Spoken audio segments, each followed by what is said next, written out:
there. Yeah. Hello, Real Dialogue in Australia. It's Liz Tabish. I play Mary Magdalene in The Chosen, and episodes 7 and 8 of season 3 are going to be in theaters. And I hope you can come out to see it because it's going to be really special. Hey there, Real Dialogue. We are so thrilled today to be able to chat with Liz Tabish.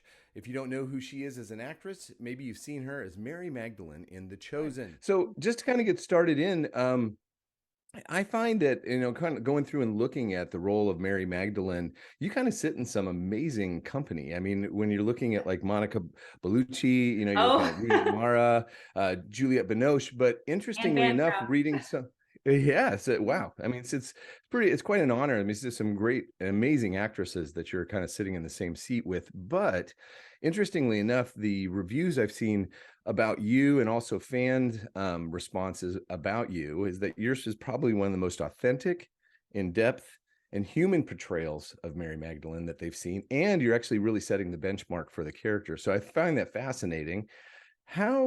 When you were preparing for this role, did you look to any of those other actresses as far as inspiration for what you do, or did you look? I think in my acting career, I've always looked for inspiration to the classics, and Bancroft especially. I remember being really impressed with their performances, but specifically for the role, I was really nervous about letting too many things outside of the world of The Chosen influence the character. Okay. So I just focused on the script that they gave me and her backstory that was so beautifully written, and then also just what I knew from the Bible. And so I was just trying to I didn't want to try to recreate something that was already done, but it was already written in such a unique way that it was easy to just focus in on that.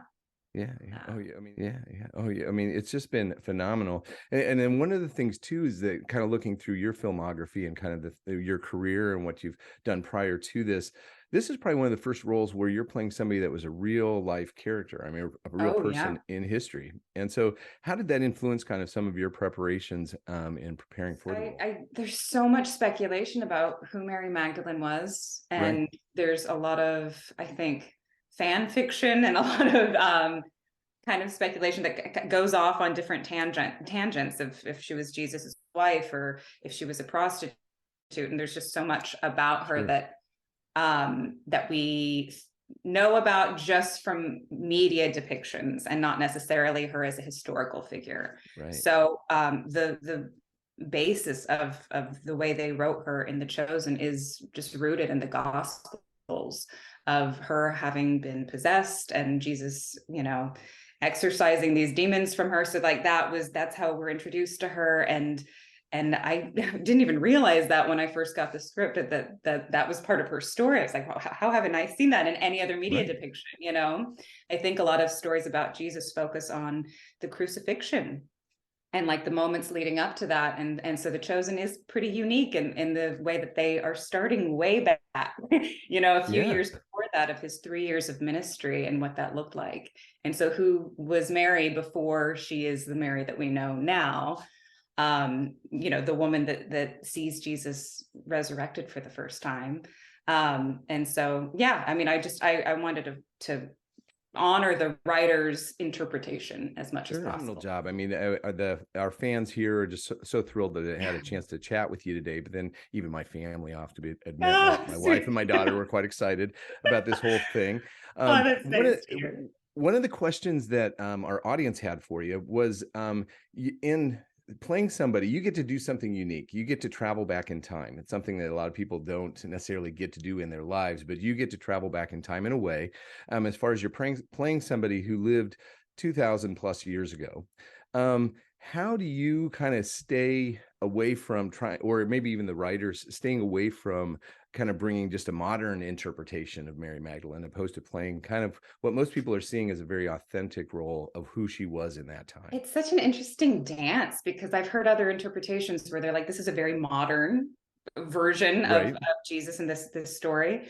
I think it kind of depends on the viewer's interpretation of it, because I think to some people it feels modern and fresh and new, and to others it feels very traditional and authentic.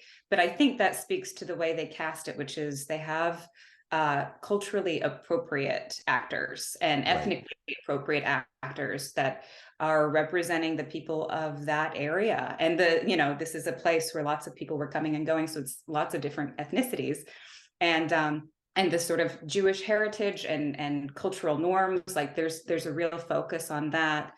But yeah, I mean, I think it's up to you if you see that it's modern or not. I personally think it's a really beautiful blend of modern storytelling, which we get to do through a television series where we have a long period of time to tell this story, as well as character developments, the things that we're used to as an audience, as well as these more traditional approaches, which is focusing on the culture. Yeah, right. Yes.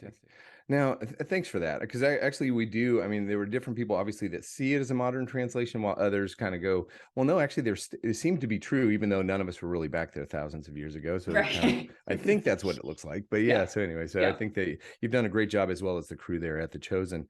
Now, for you personally, one of the other questions was, how has this role, because you've been sitting in it for so many years, and you most likely will be sitting in it, we hope, for many years to come, how has this role changed your perspective on life, or maybe even your worldview? It's been a really beautiful, like, parallel journey along with Mary. Right before I booked the role, I was about to quit acting. I was in a depression. I had no idea what was next. I couldn't see the next day. And I had so many rejections and couldn't pay rent and living with my mom. And I was just like, okay, something needs to change. And I thought it was going a very different direction, maybe editing or teaching or just like something practical. So I told my agent to stop submitting me. He submitted me anyway to this role. And we're very glad. It's been life-changing. The first scenes that I read, I just broke down. It spoke to me so personally and so directly that it felt like it was written for me. And as Mary's gone through these transformations and has been able to grow in her journey, I feel like I get to follow suit, and like I'm almost being led by this story of what it really looks like to have a transformation in your life, what it looks like to really have joy and hope and peace in your life. And it's just opened my eyes and heart to the world of there's so many wonderful experiences that have from this, of people now reaching out and sharing their own stories, and them also saying, like, that's me. Mary, I've been her. I understand this story. So in this experience, I'm realizing that I'm not alone in my experiences, and in many ways we're never alone. Right. Yeah, that's right. Oh, yeah. Well, and that was because that was one of the other questions, because we work with a lot of different actors and actresses with real dialogue.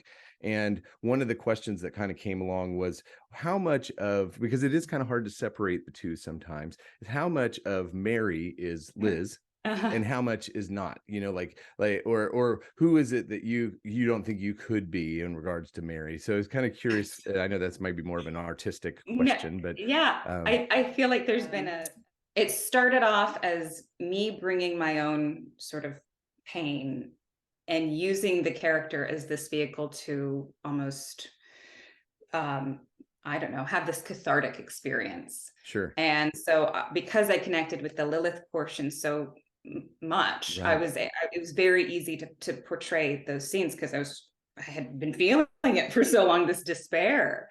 And then as she has transformed, now I feel like she's influencing me, and I'm just following suit of the way she's written, the way she's growing, which is, over time, a very natural progression of growth. It's not just like, bam, I'm finished, I'm fine, I'm great. She still has to deal with PTSD. She still deals with, being triggered and the shame and guilt of her past, and what growth looks like. It's 2 steps forward, 1 step back. And I feel like I've been able to sort of like, follow her lead. And now I feel like there's just like this very, it becomes I don't know, second nature now. Anytime I do a scene, the voice comes through, the mannerisms. I'm like, oh, she's like my, best friend sort of There you thing, go. where I That's can great. slip into it now and Sure. and perform it. Yeah, fantastic. No, that'll be great, especially for my acting daughter. She just Ah, absolutely, she was like yeah. really curious about that. But yeah. So now we're gonna get down towards the end, but especially for our audience. So now the reason why we're even having this Yeah, opportunity of chatting is because they're going to be showing the finale for yeah. season 3 in theaters. So kind of curious, why would you think that people should go see this in theaters opposed to just sitting back and watching this in their home? I mean, I think first of all, the first 2 episodes being in theaters, there was such a wonderful response to it. People came out, they saw it, they loved it. And I'm thinking of those 2 episodes compared to these 2 episodes. I'm like, these two have to be on the big screen. They're Right. amazing storylines and like things that I think just being in a theater with people and seeing it on the big screen is just going to be really incredible. So there's like already a demand for it, but I think it's going to be a really nice, like, special occasion, special experience that is kind of rare to be able to watch TV in the theaters, like Yeah. that's Oh, it's it's great. never done. And I think it's gonna be a very memorable thing that I don't think people will want to miss. They'll look back and be like, I wish I went to that. So Yeah. I think there's some really great surprises in it. Oh yeah. Oh yeah. Oh, I think that, I mean, honestly, I'm one of those that prefer to see everything on the big screen opposed to the Right. small one. So I think that, yeah, definitely, hopefully everyone does get out to see The Chosen, the finale there in cinemas. It's going to be coming up here soon. Now, I'm going to say just thanks again for this opportunity of chatting, and we just real dialogue. Our team loves The Chosen, but also has really come to appreciate you over the years. I'm very thankful for the work that you Thank do. you. All right. Well, that was just a fantastic time with Liz Tabish from The Chosen. As she mentioned in the interview, that this is because The Chosen is going to be shown on the big screen, at least season 3. The finale is going to be shown on the big screen, and you have the opportunity in Australia on the 3rd and 4th of February to be able to get along and see The Chosen season finale.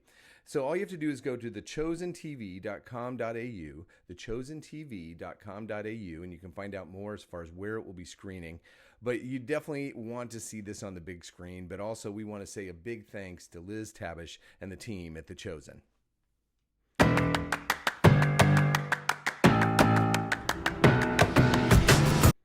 Thanks. This is Russ Matthews with Real Dialogue. Real Dialogue is where the discussion of film and faith come together.